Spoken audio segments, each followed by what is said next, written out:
बातमी समोर येते। मार्चच्या राज्यव्यापी संपाचा आजचा दुसरा दिवस आहे। अत्यावश्यक सेवा वगळता इतर विभागातील डॉक्टरांचा हा संप सुरू असल्याचं सध्या पाहायला मिळत आहे। कोलकाता येथील डॉक्टरवर बलात्कार प्रकरणी हा संप सध्या सुरू आहे। आज या संपाचा दुसरा दिवस आहे आणि आजही जे संप कार्य आहे ते आक्रमक झाल्याचं पाहायला मिळत आहे।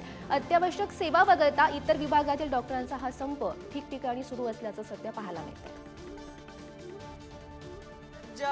निवासी डॉक्टर महिलेवर बलात्कार झाला त्याच्या निषेधार्थ मुंबईतील ज्या पालिकेचे रुग्णालय आहेत तेथील माड संघटनांनी काम बंद आंदोलन जे आहे ते केलेलं आहे आणि त्यामुळे कुठेतरी जे ओपीडी असतील किंवा लॅब असतील यातील जे निवासी डॉक्टर आहेत त्यांनी हा संप पुकारलेला आहे। झाले 10 दिवस झाले माझी आजी इथं कोण लक्ष देत नाही।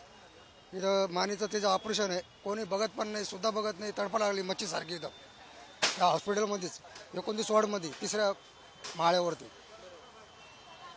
कोण लक्ष देणार नाही, काय नाही। काय करणार आम्ही? लांबून आलो, उल्हासनगरहून आलो, उल्हासनगर 4 नंबरवरून इकडे आलो तो कोण लक्ष देत नाही, काय नहीं। अगर आप लोग ही हमारी मदद करेंगे तो हमें कोई तकलीफ की ज़रूरत ही नहीं पड़ेगी ना सर। थोड़ी सी हेल्प आपकी भी चाहिए हमें। क्या आप चाहते कि हम तकलीफ़ों में जिए? क्या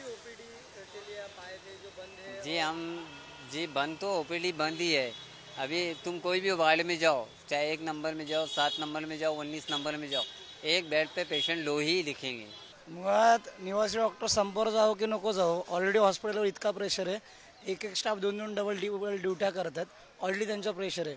पण संपर्क जाण्यामुळे फक्त डॉक्टरच नाही तर इतर ज्या फॅसिलिटीज आहेत त्या सुद्धा थांबवण्यात आल्या आहे। म्हणजे एखाद्या पेशंटला जर डिस्चार्ज हवा तर रिपोर्ट शिवाय होत नसतो। व्हिडिओ जर्नलिस्ट सुरेश सावंत, धनंजय दवे, पुढारी न्यूज, मुंबई।